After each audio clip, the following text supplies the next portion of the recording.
Welcome to Beside Every Calling, where a life you love is formed beside the call and not lost within it. If your date night has occasionally included a hospital stop, or your kids played Let's Baptize in the pool instead of Marco Polo, you understand this rhythm. Across every season, from little ones to leadership transitions to empty nests, we live beside the call while creating lives we love along the way. So please get comfortable and let's dive into today's episode. Hi, friends. Welcome to Beside Every Calling. I'm Debbie Daniels. And I'm Jill Barber. And we are glad you're listening. Do us a favor and share this podcast with any friends out there who happen to be ministry spouses that you think this could help.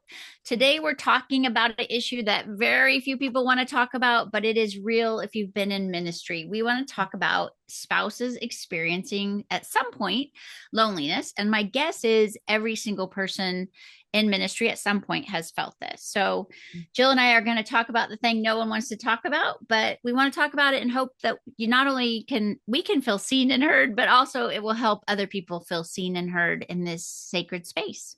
Yeah. So Debbie, let's just start off with the first question for each one of us. Mm-hmm. When have you personally felt the most alone in ministry life? Well, if I'm going to be totally honest, then it's now. Yeah. I think I don't want to say higher up because I don't think that there really is in ministry a certain job that's really above the other. Right. I think with Scott's current position, Mhm. there's 6 general superintendents in the Church of the Nazarene. I know a lot of our listeners, again, aren't in our denomination. So Right. that's how it works. So we aren't at a local church after spending 30 plus years in local church ministry. Now it's the global church. And I don't have any people. I have 5 other spouses that understand my role. But I have really struggled in the last 2.5 years to find my space because Yeah. in church, Scott and I always did everything together. I was a part of everything. Mhm. And now, while I did quit my job so I could travel with him, I have not found my people that really understand what my life is like. Mhm. Um, no one checks in on me to see if you're okay. Right. Yeah. Even it's the strangest thing. Even like we were not, it's not bad, but it's just different. But like at Christmas, there's no church experience of people saying Merry Christmas or getting you a Christmas present or your anniversary or the things that the typical church takes such great care of their pastors. And in this role, it is really, really lonely, and I have to be very intentional at having friendship. What Yeah. about you? Well, to be incredibly transparent, also, I Well, would we have only to, hopefully have my aunt and maybe a couple right. other listeners, so it's Yeah, there's okay. only a couple people listening to Yeah. this, but I would just have to say it's the current time as well. I mean, I have experienced loneliness for sure, all the way through our 36 years of ministry at different churches and places and positions. But it's just different. Like you said, the when there's more people that understand kind of you, maybe know you or get to worship with you on a regular basis or just whatever, there seems to be sometimes, and I have felt deep loneliness in that crowd as well. Mhm. Um, but these days are lonely. There's only one global discipleship director. Uh, so there's a couple other different global leaders for sure, obviously the BGS, but I mean the ministry leaders that like we serve. So there are a few others that kind of understand, but we're not physically close to them, to Yeah. go out to get ice cream or just whatever, but they're great people. So I think, and I've been trying to understand it, when there's fewer people that understand your life, Mm. it seems to be, I can be very wrong, but the less of people want to be around you because they don't understand what you do. I Mm. think even good people, good friends, good, wonderful people. What we've experienced in the last 19 months of this position is really awesome people that we have been really great friends with, and are still today. There's Right. been nothing happen, but we recognize that they're busy too, and there's very few that still want to step into our world with our friendship because we don't might not do the same thing, anymore. Um, and it is lonely. It is very lonely. And I say that to say not to complain, but just to be transparent, Right. to say anywhere you look, the grass is not greener always. You know, it's where the Lord put you and put us Yeah. on purpose for sure. But it doesn't mean it's easy or easier or even uh, less lonely. Right. And I think the people that understand my life the closest are probably people in your positions or district superintendent spouses, those Right. ministry spouses. And I know, again, I always feel bad because we are not apologizing that we both are in the Nazarene tradition, Yeah. but for our friends listening that aren't, we have church leaders at different levels of leadership, and our district superintendents leave pastoring a local church and oversee multitudes of churches. Right. So those spouses, I know I've heard from multiples that that's Right. a really difficult transition. It So is. I always feel like the DS spouse understands my life the most. Hers, Mm-hmm. though, is lived in a car going Yep. church to church, and mine is lived in an airplane church Yep. to church. Mm-hmm. And it's just also, I think that piece of no one really knows you. And I think when you're a pastor's wife, you could feel really lonely. Those of you spouses listening that are Yep. pastors' spouses, you also can feel lonely because your husband preaches about your family or your wife if you're a male spouse. Mm-hmm. And so they feel like they know you, but you don't know them. And so you have to kind of pick and choose your friendships and all of that. Mm-hmm. But you still have a community that Yeah. you go back to every week. Mm-hmm. I don't have that anywhere in my life. Yep. My oldest son is my current pastor when I'm home, his church, and it's a church plant out in Boise, and it's a beautiful church. It's about 60 people. Scott and I are by far the grandma and grandpa when we show up. They're all young. Yeah. Um, but I'm not there enough to really feel plugged in, and these are my people, if you will. Yeah. And Yeah. so, but God does give me little kisses of, I see you, Debbie, and I know where you are. Yeah. And my loneliness is taken away with how much time I spend with him. Yeah. And I will say, I don't know if you'd agree, but he is enough. But it's Yeah. still, sometimes Yeah. I just want someone in the flesh, and I even feel bad telling him, but Lord, I just want someone to check on me. But Yeah. Scott and I talk about, I think my husband might say it's also his loneliest time. Yeah. Um, because we could go months without anyone ever asking, how are you? Oh, we're in the same boat. Yeah. I Yeah. mean, it's, we go to a wonderful little Nazarene church, or we visit our son's church sometimes when we're home on a weekend. But again, we're just not there enough to really jump into the community that we Yeah. would really love to. We would just want to support it while we're here, and all that. And we love doing that. But yeah, there can be, we can go months. Nobody checks in. We're used to having that church community that is such a beautiful space, right? Where Yeah. you do take care of each other.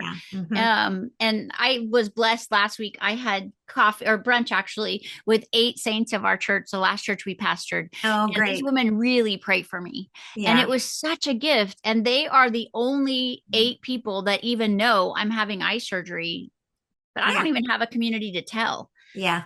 And so that feels really strange. And Yeah. yeah, it's just a different space. Yeah. And the Lord knew I'd be here. I had, wasn't anything you write down and say, oh, this is going to happen to you or whatever. It's just where the Lord puts you. You know that. Yeah. And You we know, want to be a part of the solution because you want to say, yeah. well, the church forgot us. Oh, No, kettle, we are the no. church. And Yeah. so how are we going to fix this? How do we show up for each other? Yeah. How do we help? And maybe this podcast somehow can help some spouse out there feel like, wait, I Yeah. totally felt that way. And Yeah. And recently, we looked on our calendar, as crazy as all of our calendars are, and just said, okay, we need to have some people over. So we just started planning a few dinners here and there. Now, one I had to cancel just because of life yeah, happened or whatever, but I've got a group of people coming over in a couple weeks that we're just really excited to fellowship with, and just different things like yeah. that. So I know me and I know Sam, and it's like, no, we need people. We have to be with people. So but yeah, I just had to take initiative to say, okay, who do we need to fellowship with? Who can pour into our lives, and who can we laugh with, and and pray with, and just be with. So Yeah. So I just think it is that loneliness of what do I do to change it instead of sit and wallow in it? yeah, yeah. And have you ever found yourself really wherever you are in ministry, whatever role you are in as a spouse, like who is a real friend to you? Yeah. I've had real friends in different seasons and different situations, and I think even though I haven't spoken to some of them in maybe years, but maybe we're Facebook friends or whatever, I hope they would know that we're still friends. It's just life has gone on for them, and life has gone on for us in different places, even in the world and just different places. Uh, but how have you found a real friend in ministry? What does that look like for you through these 30 some years? Well, I think I have friends that are family, and Yeah. that has helped. Yeah, absolutely. And friends that when my kids were little that I raised my kids with, those are still my go-to friends. Ah, I yeah, um I don't know, and even like you, we met, I don't 20 years ago. yeah. So friends from back then, I don't know how I can make friends, new friends right now. I'll be totally honest. I Mhm. don't think I'm in spaces ever to go deep with anyone. Yeah, Scott and I are 2 or 3 days, move again, 2 or 3 days, move again. yeah, He'll yeah. get home from Africa Tuesday night. Friday we leave. We start all the American and Canada assemblies, and so we're home 2 days a week, Wednesday and third. Well, Tuesday and Wednesday, and we fly out every Thursday, get home every Monday. Hmm. Um, so the lifestyle just doesn't really adapt to that. Yeah, And I've had to adjust, I think, my expectations on what that looks like, if you will. We've talked before in an episode about the ministry of presence, yeah, which is what I give them, but I'm still trying to figure out how God fills me up, yeah, like with friendship, because I love girlfriends. Like my yeah, favorite thing is laughing with yeah, friends until you cry or wet your pants, depending how old you are. yeah. And Right. so I just think I do have those friends, but you could count them on your fingers versus where I used to have lots of people I would call and do things with. When have you when have you felt the most lonely other than this current season? Probably think it was when my kids were little because we had 4 in 8 Yeah. years Hmm. and we were at a church. The churches were wonderful, but I was so busy and Yeah. Scott was so busy as a young pastor and I didn't feel seen and just did my thing. But I will tell you, my kids did fill my bucket in some weird, like I wasn't a mom that kind of endured it. I ate it up. I still to this day hate that I had to share my kids with the world because I think I love hanging out with them. They're like the best humans ever. Yeah. Yeah. Um, Yeah. and so but I do remember being really lonely for adult friendship, which I'm going to throw this out there for anyone that's a ministry spouse and not traveling. And it might work for a DS spouse.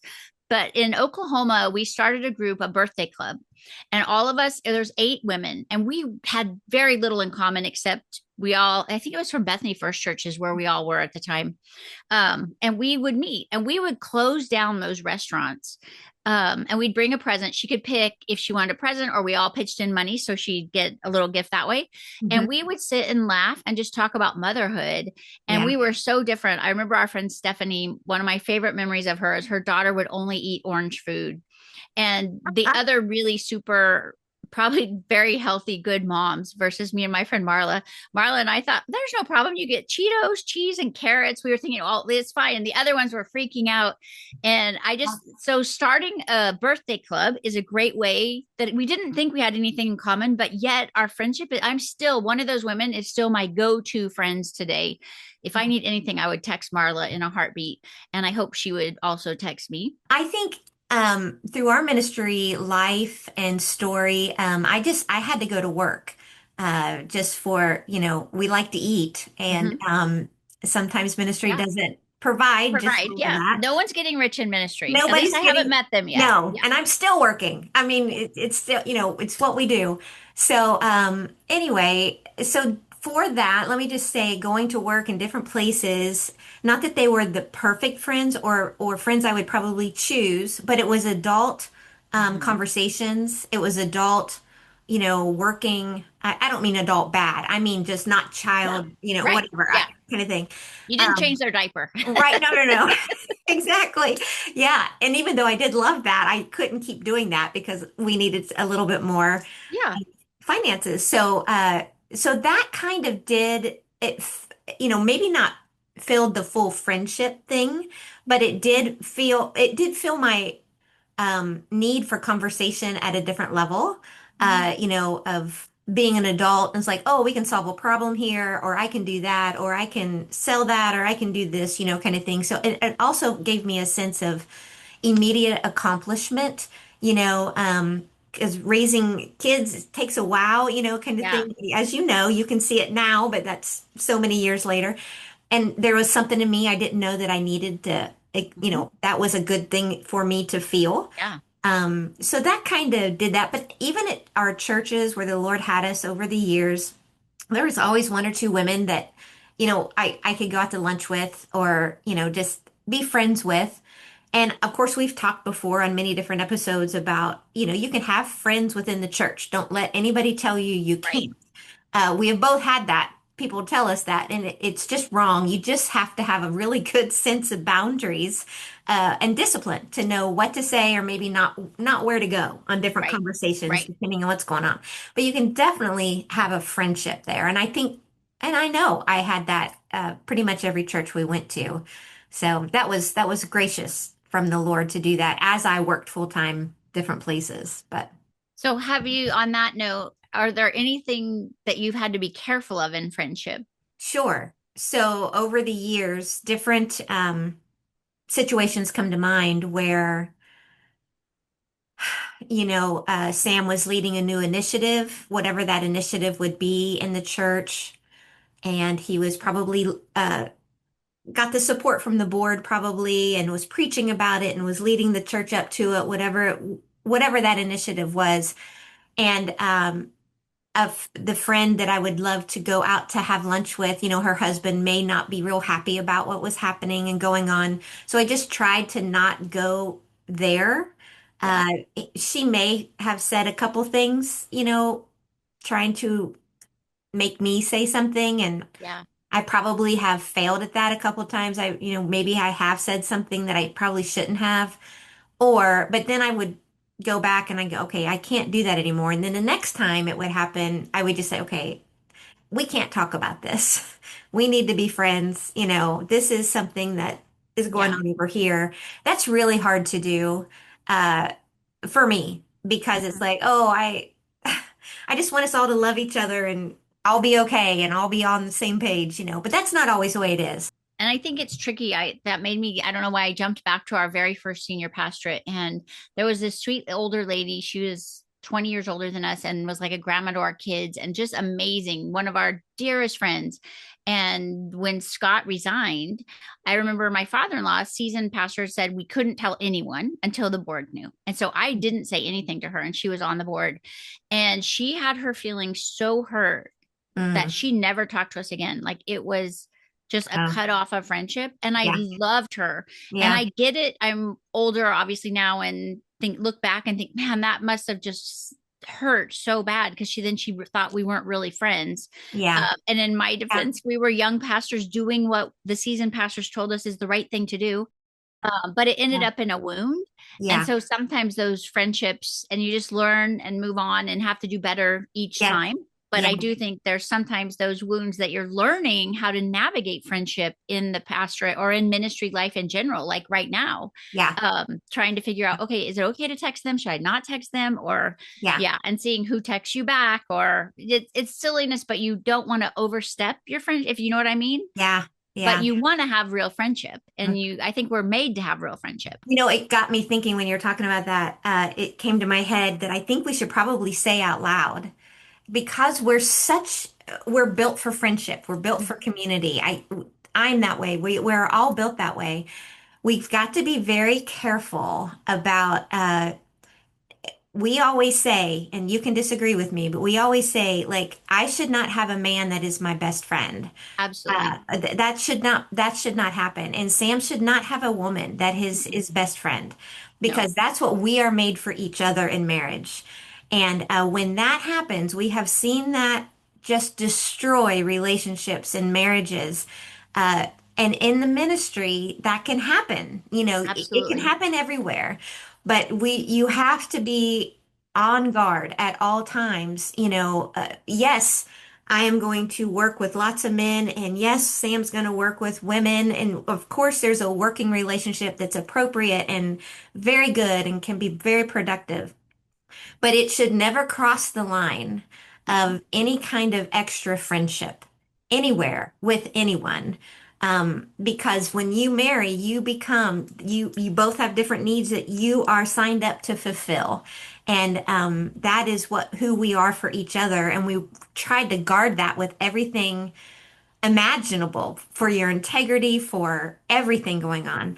But I just want to say that out loud to anybody that's listening because if there's a man at your work or wherever that might be, giving you compliments on your hair, or how you look, or just whatever, be very careful of that. Make sure you are filled with your compliment bucket from your husband Mhm. before you don't accept that. That's a little bit not appropriate.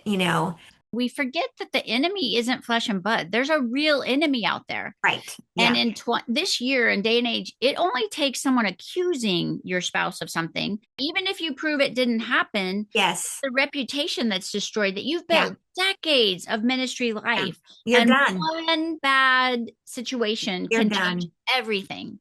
Yeah. And it's just not worth it. And so It, you do no. want to put up guardrails and you want to have multiple guardrails. Scott Yes. and I, even in the church, had a rule that he wouldn't meet with women alone with the door closed. Oh, no. And Yeah, that's just exactly. the rule, even though he had a window in his door, like different Hmm. things we would make sure. Yeah. And the female spouses or pastors on staff, he would have lunch with them in big open spaces, but he'd not regularly. Like if it Right. was, he would always invite a male pastor to join them. Right. And Yeah. I've had people say to me, well, that doesn't seem right. And I think, well, that's okay because it's my marriage. That's exactly right. And you've got And to fight for your marriage and be a absolutely. bulldog for your marriage at Yep. every cost. And I don't care Yeah. if somebody gets mad about it.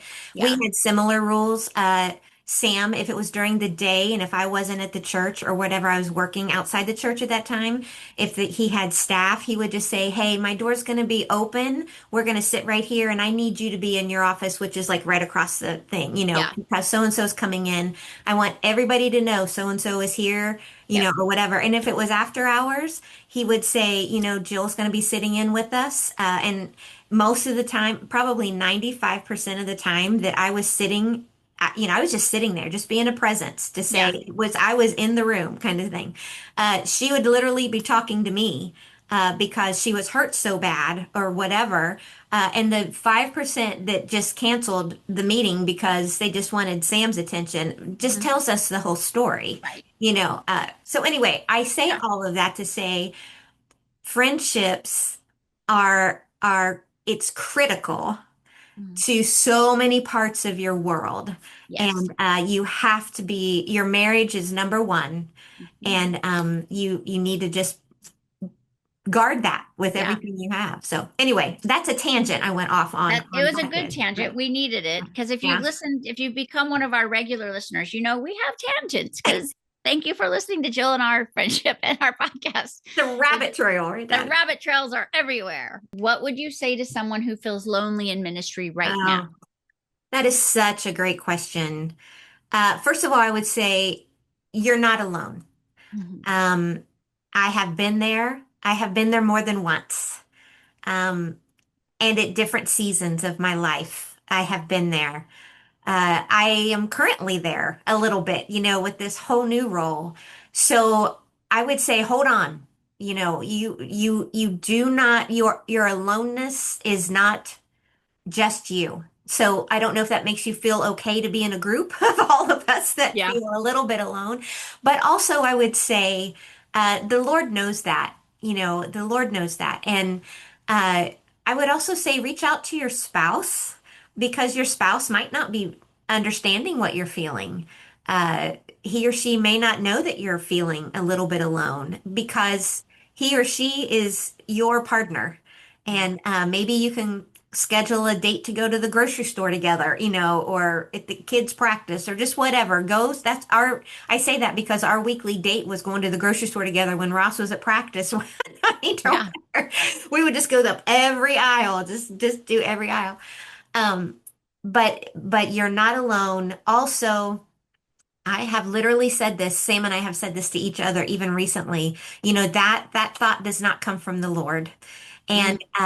And so just know that the enemy is after you to feel lonely, to feel pity, to have pity on you, and for you to accept that. And I have been there. I have done that. And it's wrong of me to do that, and I still have to fight against that. So you in your loneliness, it's a real feeling, I get it, but the Lord Almighty knows where you are and cares for you, and He is enough. And just reach out to people, text that friend, talk to your spouse, and know that here's Debbie and Jill. Yeah. Some of the most loneliest times of their life, Yeah. telling you, where we are, but you are not alone. The enemy number one is real Yeah, and wants to isolate you and feel like no one else feels like this. And that is just a lie yeah, because a lot of people are. yeah, And then when we do bring it to God, he yeah, tends to help us get out of that yeah, pit, but yeah, also he gives you creative ideas on what to do next. Like this yeah, podcast truly is birthed out of our loneliness for yeah. community. Hmm. So if you're listening to this, just know for us it's even the silver lining of somehow we're reaching some other ministry spouse out there and saying, hey, you're not alone. Yeah, And see what God absolutely. can do and how you can reach out to other people. And I do want to just mention in closing that it's not only the spouses, but pastors. I'm looking at the Barna research, and Oh, yeah, 65% of pastors this year have reported feeling lonely or isolated. yeah. 24% of pastors said they considered leaving ministry in this past year. Hmm. And that affects spouses too, right? There's just so Absolutely. much. We live in a world that you really do have to remind yourself there is a real enemy, but it's Yeah, not flesh and blood. right. And also that the spirit is just as real, more real, and can change our circumstances and give Yeah, you creative ways to find that friendship. yeah. Um, yeah. Any other closing thought, Jill? No, I think that Barna research is really good of pastors feeling lonely. I know Sam has felt that a handful of times and have had to fight against that. And really, I remember one time specifically, he was on sabbatical at one of our churches, actually the only sabbatical he's ever had, uh, and realized, there's a little bit of, I can do this. The Lord called me to do this. I'm going to do it. I all by myself. I can do this. I'm smart enough. I can figure it out. Yeah. Whatever. And I'm not saying just Sam that, but Right. just No, people in totally. general. It's the American I can kind of feel Yeah. sometimes or whatever. And we forget. And it's like, I know you can raise your hand and say, I need help. How have you done this? Or Yeah. I really don't understand this over here. Do you guys understand that? Or what do you guys do here?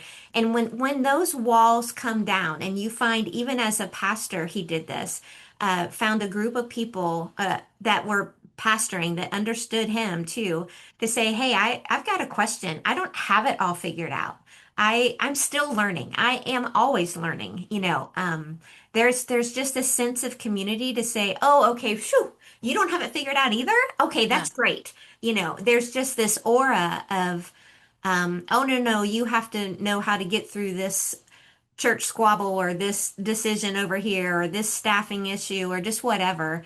But you really need people praying for you and checking in on you and asking about how things are going and just being your support system. Yeah, you're right. It's not just the spouses, it's definitely the pastors as well. Yeah. So, Anyway. friends, we don't want to leave you feeling lonely, but we Yeah, hope that somehow you're not alone in your loneliness. right. Um, and I do hope that this episode has brought a little light and made you feel seen and valued and know that it's a process. And Yeah. hopefully, you'll create a community outside of some friendship somewhere, somehow, that God can work through that. And I love what you shared, Jill. That's so true. Just to remember there's also an enemy, Mhm. and we can not only pray against that, but ask God to bring friendships into our life too. That's right. Yeah, Yeah. exactly. So thank you for listening to this episode of Beside Every Calling. And if you do us a favor and share this with another ministry spouse, that will help us build this community, hopefully with like-minded men and women that need a space to feel seen and valued, and perhaps some friendship even on a podcast. Yes. Thanks for joining us, and listen, we'll look forward to sharing with you on our next episode. Bye-bye. If this conversation felt a little too familiar, like, were they sitting in my living room this week familiar? That's your sign. Text this episode to one ministry spouse who might need it today. And if this space feels like oxygen in your season, would you please take 30 seconds and leave us a review? It helps more spouses find this beautiful, sometimes overlooked, but wildly important community. We'll see you next time on Beside Every Calling.